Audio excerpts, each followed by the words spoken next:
110. The Inner Ring. A memorial oration delivered at King's College, the University of London, in 1944, this first appeared in They Asked for a Paper, 1962, and is now in Screwtape Proposes a Toast, 1998. May I read you a few lines from Tolstoy's War and Peace? When Boris entered the room, Prince Andrei was listening to an old general, wearing his decorations, who was reporting something to Prince Andrei with an expression of soldierly servility on his purple face.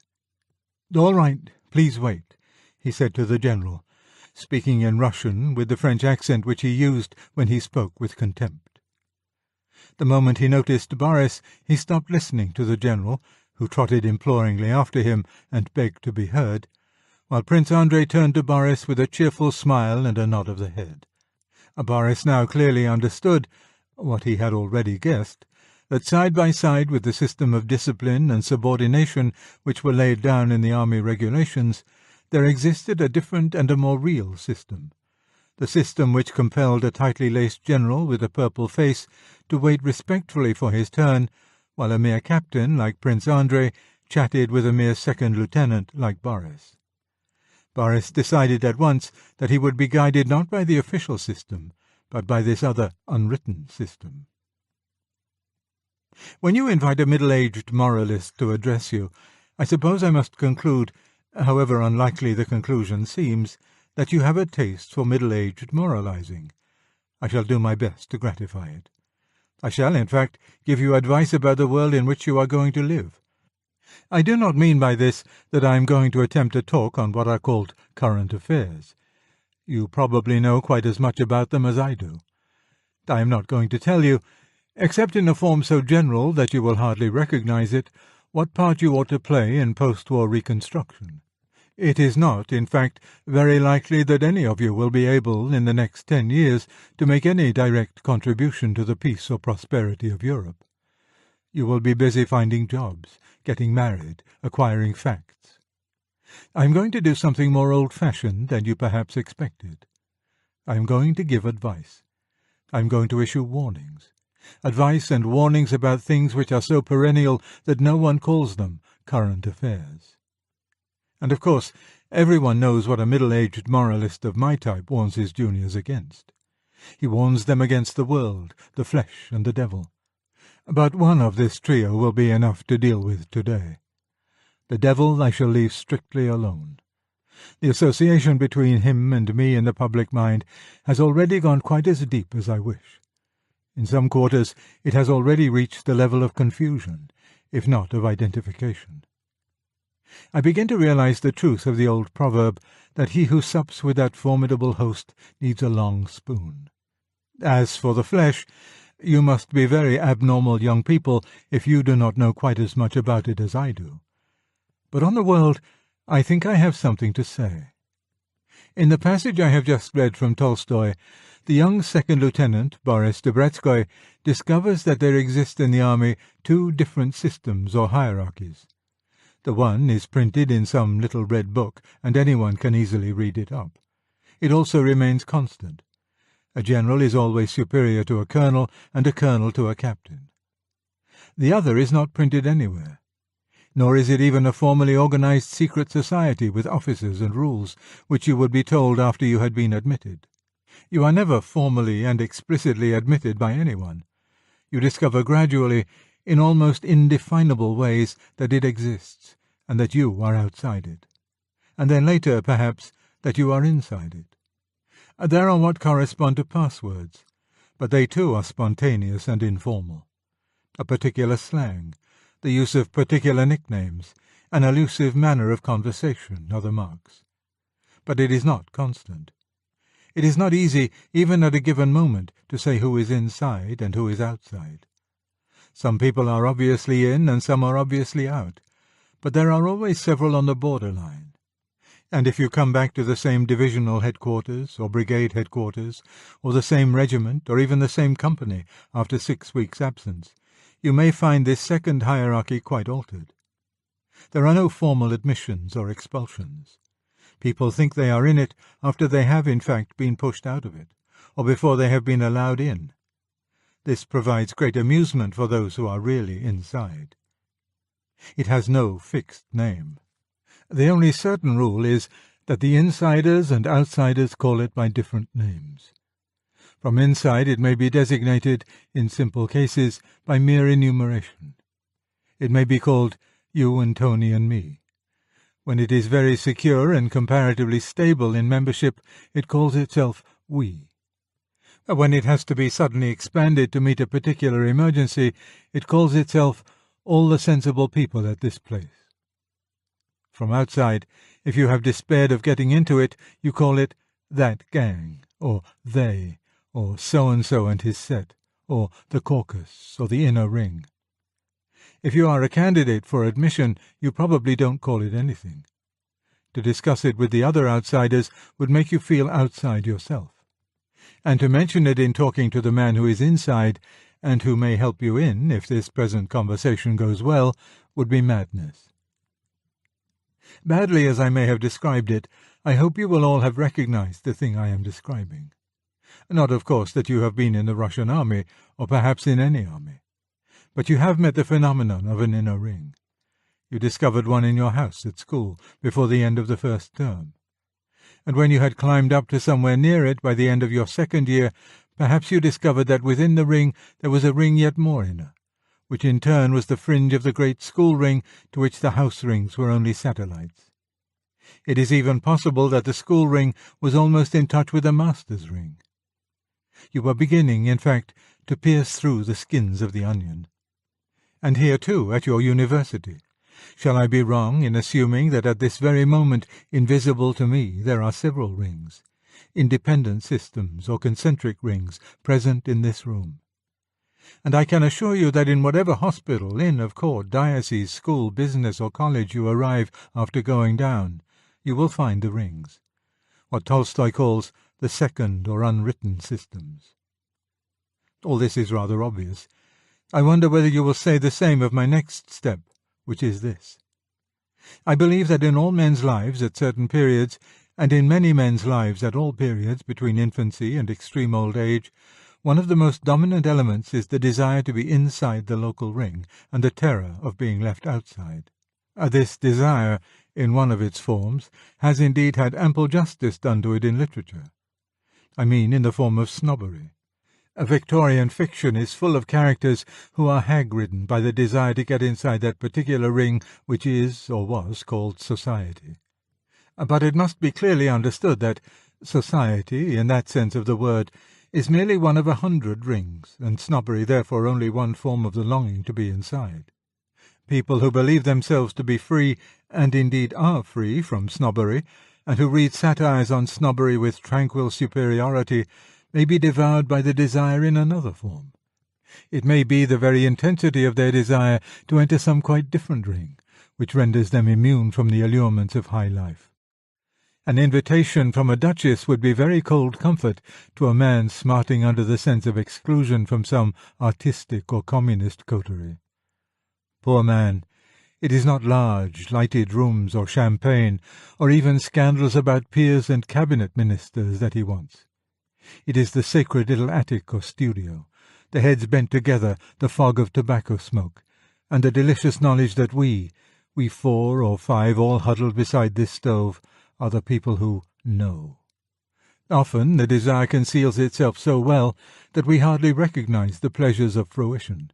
Men tell not only their wives, but themselves, that it is a hardship to stay late at the office or the school, on some bit of important extra work which they have been let in for, because they and the 2 others are the only people left in the place who really know how things are run. But it is not quite true. It is a terrible bore, of course, when old Fatty Smithson draws you aside and whispers, "Look here, we've got to get you in on this examination somehow." Or, "Charles and I saw at once that you've got to be in on this committee." A terrible bore. Ah, but how much more terrible if you were left out. It is tiring and unhealthy to lose your Saturday afternoons, but to have them free because you don't matter, that is much worse. Freud would say, no doubt, that the whole thing is a subterfuge of the sexual impulse. I wonder whether the shoe is not sometimes on the other foot, I wonder whether, in ages of promiscuity, many a virginity has not been lost less in obedience to Venus than in obedience to the lure of the Caucasus. For, of course, when promiscuity is the fashion, the chaste are outsiders. They are ignorant of something that other people know. They are uninitiated.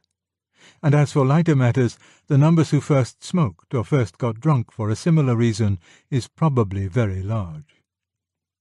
I must now make a distinction. I am not going to say that the existence of inner rings is an evil. It is certainly unavoidable. There must be confidential discussions, and it is not only not a bad thing, it is, in itself, a good thing that personal friendship should grow up between those who work together. And it is perhaps impossible that the official hierarchy of any organization should quite coincide with its actual workings. If the wisest and most energetic people invariably held the highest posts, it might coincide. Since they often do not, there must be people in high positions who are really deadweights, and people in lower positions who are more important than their rank and seniority would lead you to suppose. In that way, the second unwritten system is bound to grow up. It is necessary, and perhaps it is not a necessary evil. But the desire which draws us into inner rings is another matter. A thing may be morally neutral, and yet the desire for that thing may be dangerous. As Byron has said, "Sweet is a legacy, and passing sweet the unexpected death of some old lady." The painless death of a pious relative at an advanced age is not an evil. But an earnest desire for her death on the part of her heirs is not reckoned a proper feeling, and the law frowns on even the gentlest attempt to expedite her departure. Let inner rings be an unavoidable and even an innocent feature of life, though certainly not a beautiful one. But what of our longing to enter them, our anguish when we are excluded, and the kind of pleasure we feel when we get in? I have no right to make assumptions about the degree to which any of you may already be compromised. I must not assume that you have ever first neglected and finally shaken off friends whom you really loved and who might have lasted you a lifetime, in order to court the friendship of those who appeared to you more important, more esoteric. I must not ask whether you have ever derived actual pleasure from the loneliness and humiliation of the outsiders after you yourself were in. Whether you have talked to fellow members of the ring in the presence of outsiders simply in order that the outsiders might envy.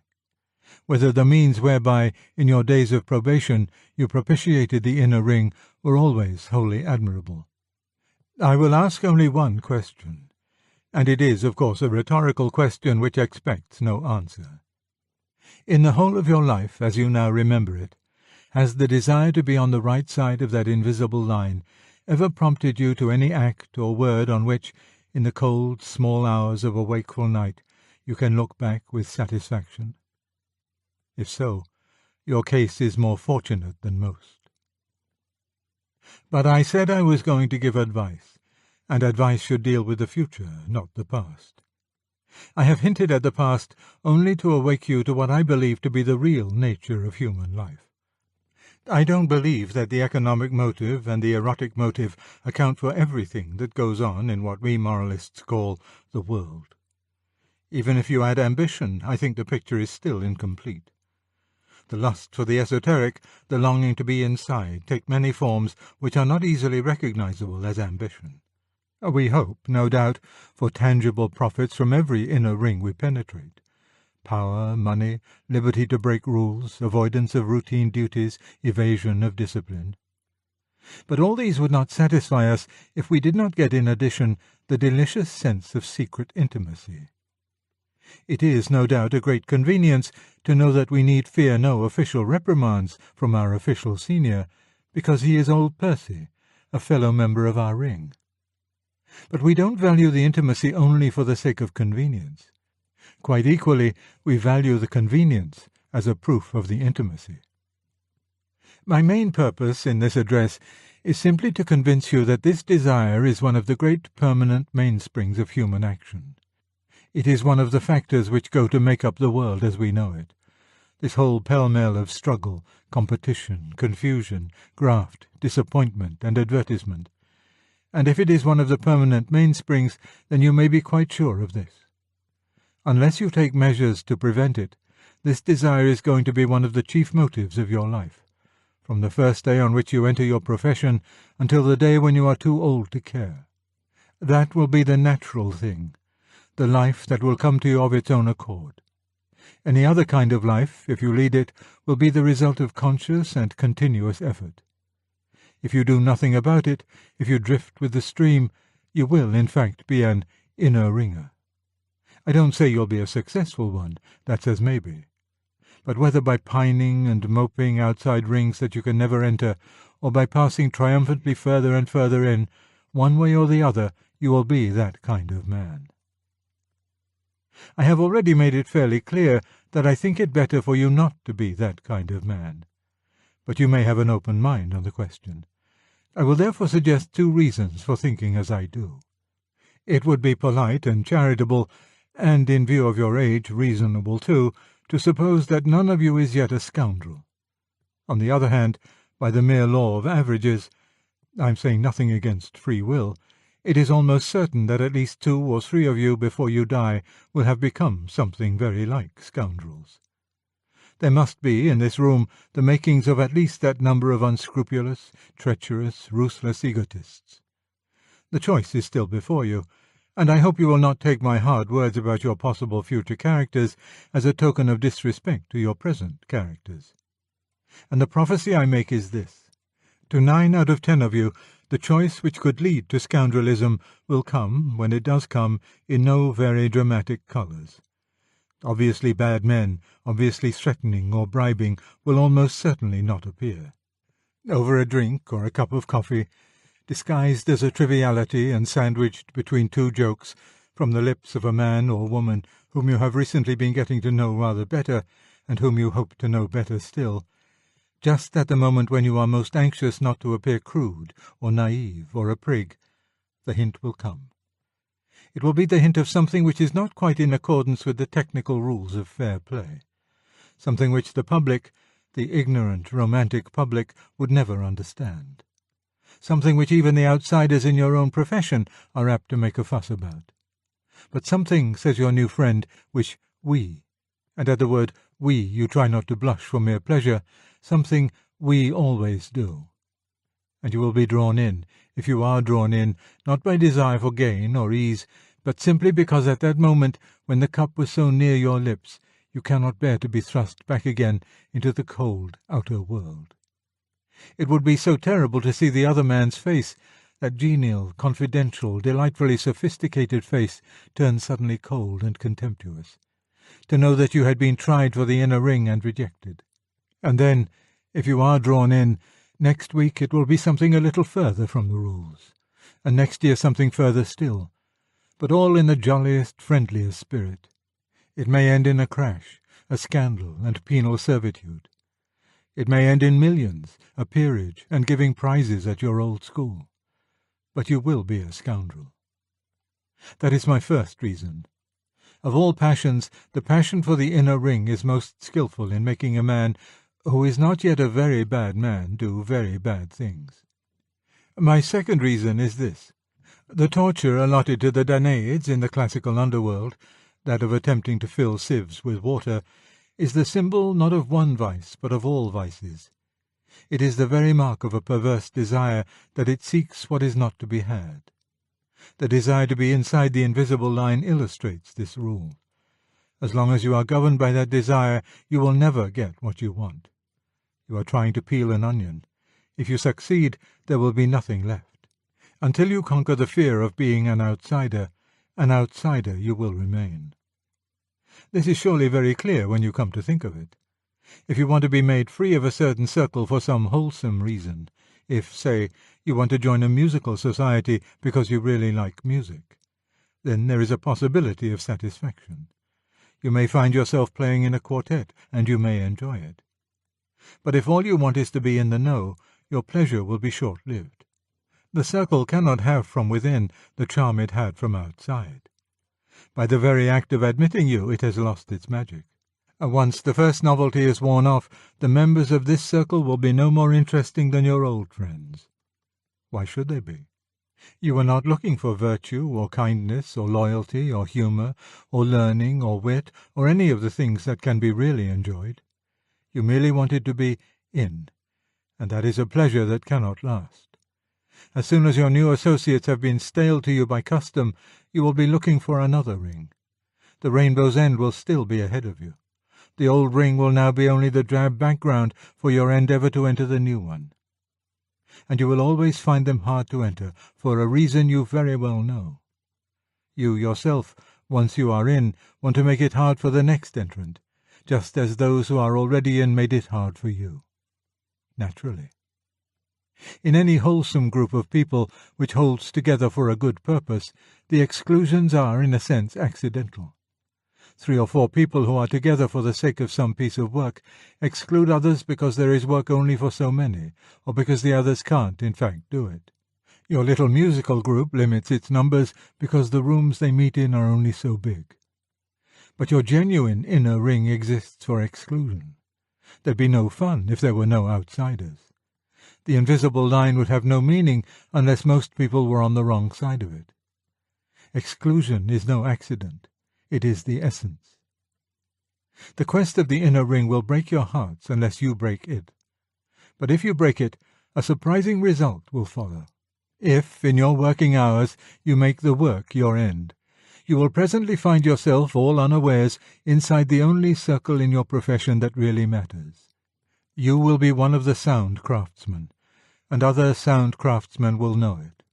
This group of craftsmen will by no means coincide with the inner ring, or the important people, or the people in the know.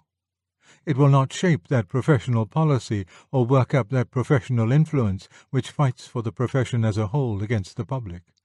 Nor will it lead to those periodic scandals and crises which the inner ring produces.